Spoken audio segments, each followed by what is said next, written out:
I understand you're about 90 years old now. That's what they say. What year was this? 1943. I was in the 9th Air Force. How did you find yourself in England? Well, they toted me on a boat. Really?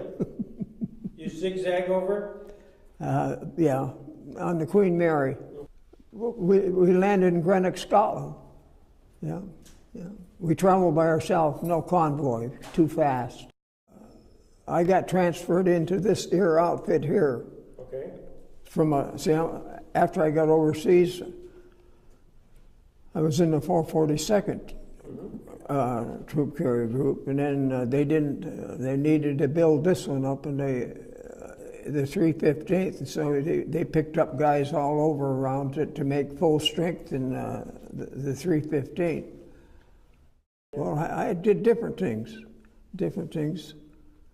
I went over as a mechanic, and they sent me to school in England because they didn't have a hydraulic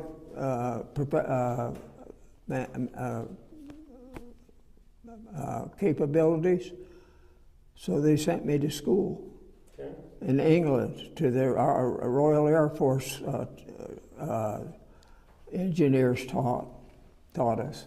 There was about 20 of us, all different nationalities. That's what I went as hydraulic man then. And this is good. I was the only Yank at this here hydraulic school.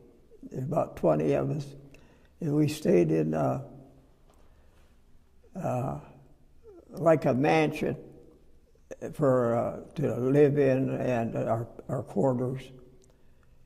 And they had school rooms for the RAF technicians training us, schooling us. And in charge was a retired, he got called up because he'd had his years in, but he got called up when the World War II broke out. And he was a British major, and he was in charge of us in respect on the mess hall, or the meals and going to bed, getting up, and all our, lights out, and all that kind of stuff. He did it with a clapper bell, Yeah. And we all sat at the same table because there wasn't that many guys. It was a big, long table, but because there was maybe 20 of us, all different. I was the only Yank there.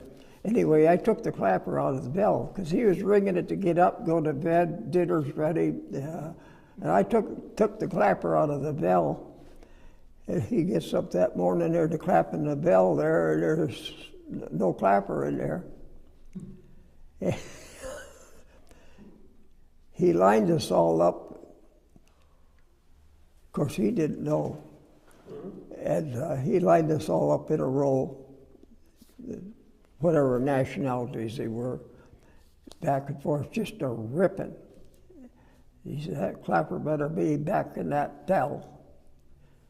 And back and forth, but just a ripping, because he was controlling everything, And he got up right out in front of me, and he looked at me, and he says, only a Yank would think of something like that.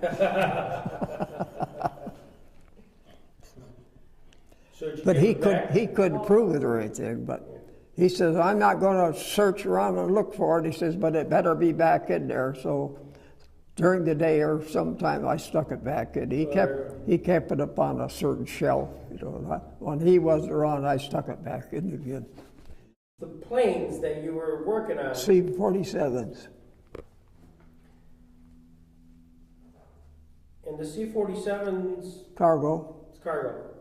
The 315th Troop Carrier Group was assigned to the 9th Air Force in Western Europe and was highly decorated for its combat parachute infantry drops during the invasion of France? St. Mary Gallice. We had 4 citations. I got 4 or 5 citations. I got the Presidential Unit citation. So, aside from the invasion of France, the invasion of the Netherlands, and the crossing of the Rhine River. Exactly.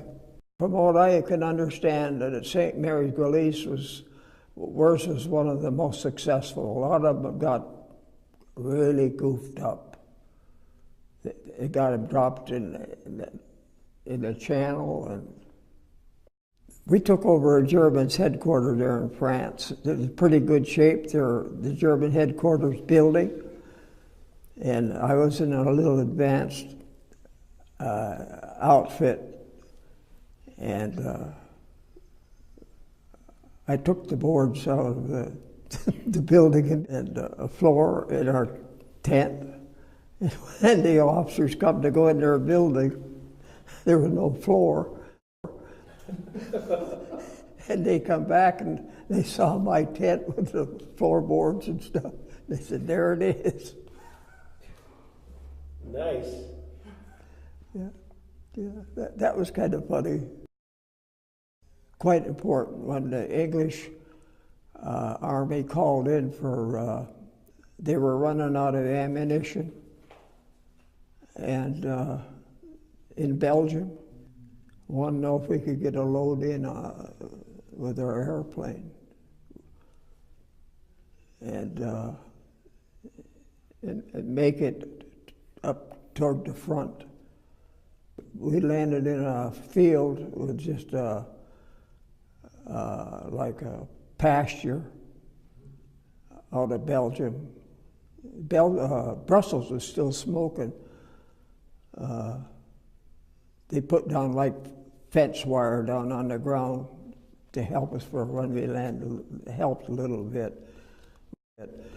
We landed. We barely could get it off the runway. We were so overloaded with high ammunition.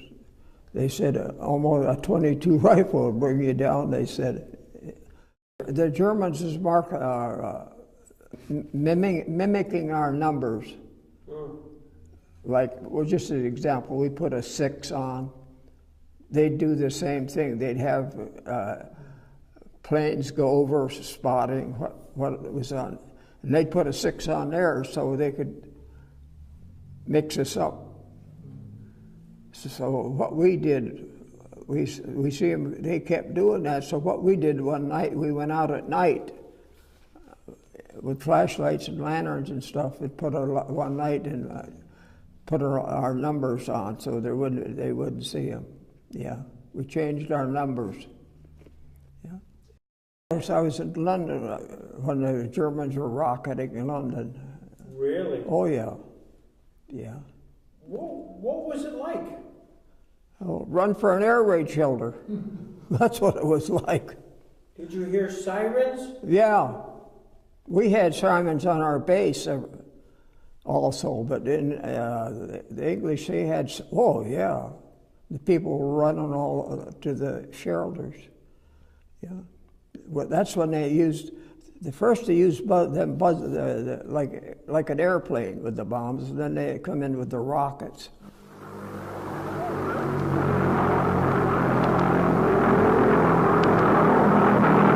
Did you hear them come over? There was no defense on them. I mean, that must have been scary.